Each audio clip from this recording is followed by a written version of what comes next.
Dun dun dun dun dun dun. Dun dun dun dun dun dun dun dun.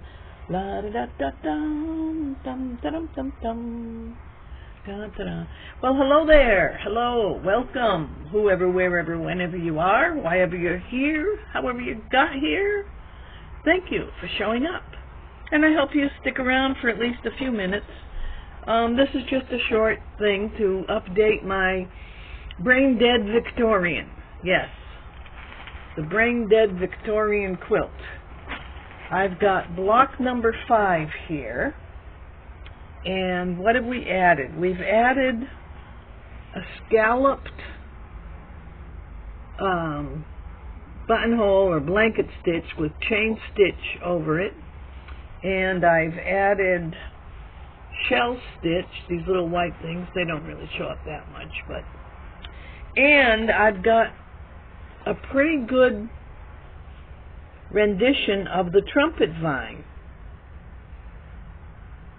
If this were really realistic, that middle pinkish stem, the feather stitch that I did there, if I did that in a pale green, slightly paler than the leaves, that would look like the real vine. So that's a real botanical. I'm pretty proud of that.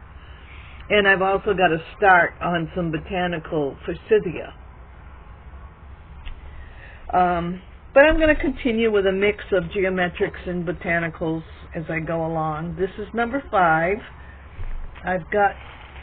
I'm organizing my unfinished quilt collection.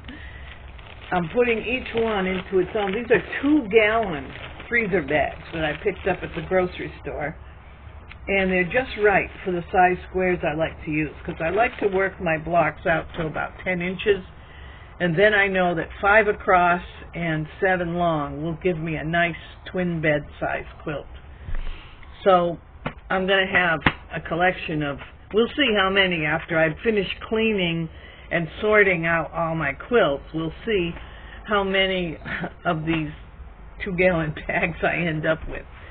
I might have half a dozen quilts in progress, because I've also got this Christmas quilt that I've got to work on. That deserves its own bag. And anyway, the thing is, this method of working, slow stitching by hand, I'm sitting here at the table. As you can see, I'm in my kitchen. I'm also in my living room and in my bedroom, because this is a tiny house, but it's an apartment. I would never live in a tiny house, let me tell you. Every time I see one of those little shoebox houses that people are so proud of and they spend ridiculous amounts of money on setting up, all I can think of is some nutcase coming along with a forklift in the middle of the night. I would never want to live in one of those. But I have the same amount of space interior. I have to apply the same principles interior that they apply to organizing that space, except that I have the benefit of safety of living with neighbors who I more or less trust. You know, I mean, I don't get all intimate and close with my neighbors, but I trust them enough to know that they have my back in a hurricane.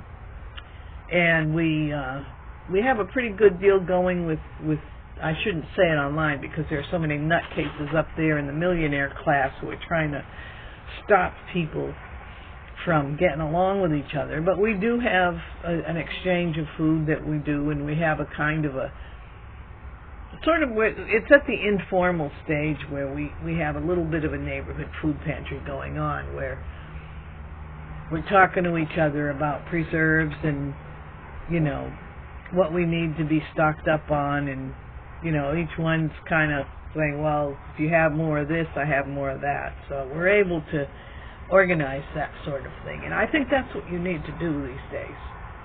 It isn't really enough to know that you have a well-stocked food pantry for yourself and your family. You need to have a good exchange relationship with your closest neighbors, because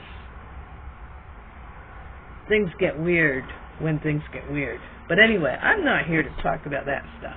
But I do want to talk a little bit about the combination of the slow stitch quilt method with what I'm doing over there in the kitchen. I've got caramel being made from whey.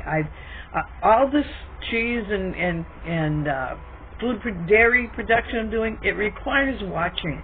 You put something on, you got to keep an eye on it that it doesn't get up to boiling. It has to be at this low heat. You have to stir periodically.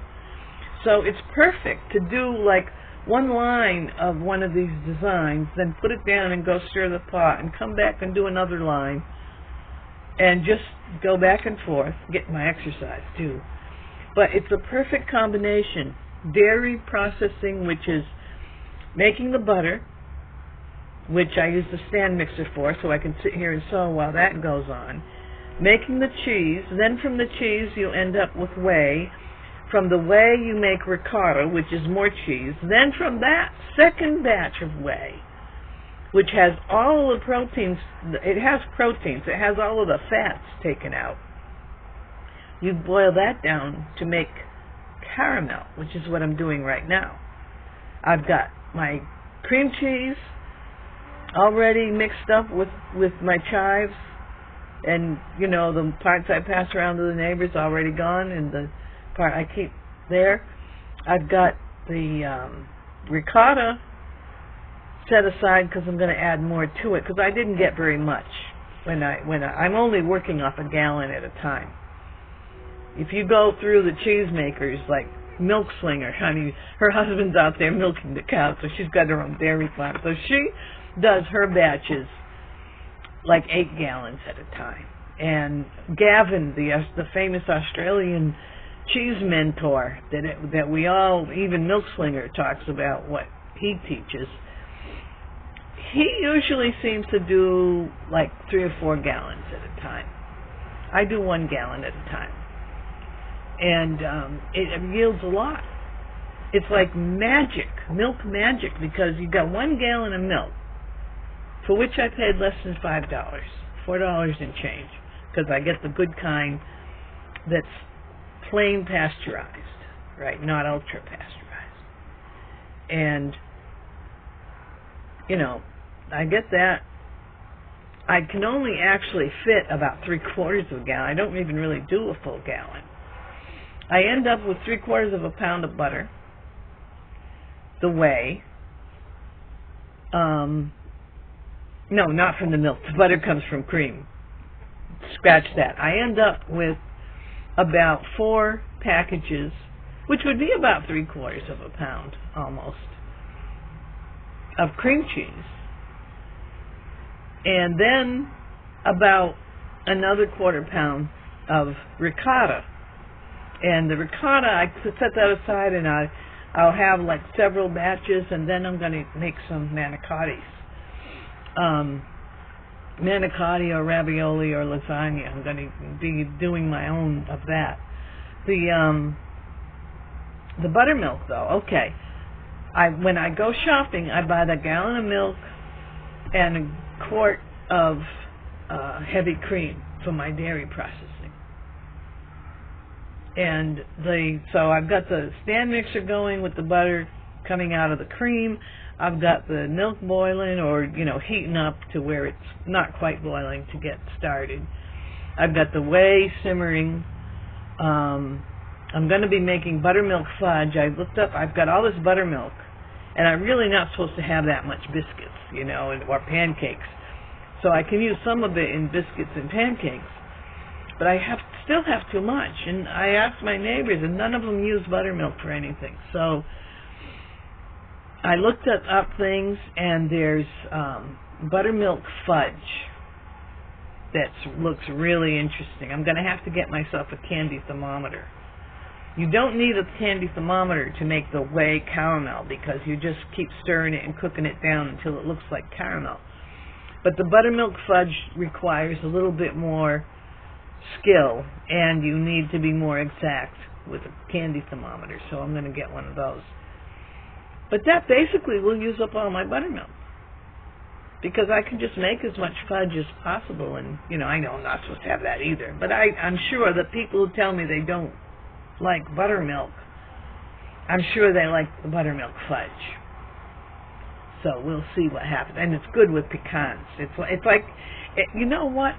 I've never made penuche, but there's this Polish fudge that people call penuche that we used to always get at Christmas time when I was a kid because we had so many Polish neighbors. I bet they use buttermilk to make that. I'm going to have to look it up. If penuche is made with buttermilk, I'm going to try that. But the whey stuff, by the way, before it gets to the point of caramel, I've got it like to where it's a fairly thick liquid right now. It's not even really to the syrup stage. But I tasted it. It's delicious. You add, I guess I had about half a gallon of whey, or maybe 2/3 of a gallon, and I added about 1/3 of a cup of sugar and the juice of 1 lemon. And they say you have to add a little bit of sugar so that it coagulates properly and not crystallizes. And it tastes wonderful. And as I'm tasting it, as it gets stronger and stronger, the lemon is really coming out in it. It's going to be like a tangy lemon-flavored caramel. Then I'm thinking, what if I started adding other fruit flavors to it, like, squeeze the juice of one of those juice oranges, those lovely Mineola tangerine oranges into it, and see how that works. Because I use acid to make the cream, the cheese, because I use cider vinegar to make the cheese. So the whey already has some acid in it. So I probably could switch to a sweet orange instead of a lemon and see how that... It's going to be fun experimenting. But I just want to encourage people, if you find yourself with time on your hands at home because, you're retired or whatever, this is a great way to spend some time, end up with some wonderful things, do a lot to... A big part of this is, especially with the quilting, I use a lot of scrap cloth, almost all scrap cloth in it. And these corner pieces came in a bag of leftover clothing and scrap clothing that somebody gave me that I pulled apart, and there was this one little package of quilt charms, never used. So it's not really scrap, but it's scrap. And that's part of the system of zero waste. I really can't say I'm at zero waste because I can't easily recycle the plastics myself, but I am at minimal waste. And it's a method of treating your home like a terrarium so that there's a total balance between what comes into the house in whatever form, the packaging on all your groceries, things that you buy, and what goes out in the form of trash. You want to eliminate as much outgoing as possible and have everything become part of an interior system. So I've eliminated buying cream cheese and butter and ricotta. That eliminates, actually, if you think about all those little plastic containers, if you keep buying that stuff for yourself, that's a lot of plastic. And by doing it yourself, the only thing I've got is that plastic gallon jug from the milk. And there's waste. A lot of it gets reused just in the house. Like I have to put the stuff, the whey and the juices and everything. I end up reusing those jugs. But there are methods of home recycling of plastics that I did try at one point, and it works really well, but you have to kind of set up for it, because the food quality plastics, such as a milk jug, can be melted down at about 350 degrees, so you can use a regular little toaster oven. It does not produce fumes because it's a low heat melting. You don't want to do this with other plastics. And you can make things with it. A lot of people make cutting boards out of it. I wouldn't want to use the cutting board because then you're still working with plastic. But there are things that you can make with it that, should say, to reuse and recycle. So Anyway, I just want to put this out there. My total system is progressing. The Braindead Victorian is moving right along, and I will soon be here with block number 6. And actually, I'm making a total of 24 blocks, because this one, the blocks are coming out pretty big when I put the sashing on them. So it's only going to be 4 by 6 instead of 5 by 7. So instead of having to make 35 blocks, I only have to make 24. And I'll be on block number 6 right quick. Thank you for showing up. Throw something in the comments if you're into any of this craft work yourself, if you've got any ideas about the recipes and stuff. Pretty soon I'm going to do a dedicated cheese making video. Anyone who's listening to me who's interested, I recommend that you look up, I don't know what Gavin's channel name is, but if you put Gavin, Gavin, and make cheese in your YouTube search, you'll find his channel. And then Milk Slinger. Now, I don't know her. I don't think she tells anyone her actual name. But she is incredible. Incredible. I get a lot from her. And she's fun to watch, too. So, I recommend those 2 channels for cheese making. As far as the Braindead Victorian is concerned, just put Crazy Quilt into YouTube, and you will find, I think we're into the hundreds. Because it's becoming a real viral thing now, as people have discovered how much fun this is. And you will find lots and lots of people, some of them really good at teaching individual stitches. And I'll catch you later. Feliz Natal, over and out.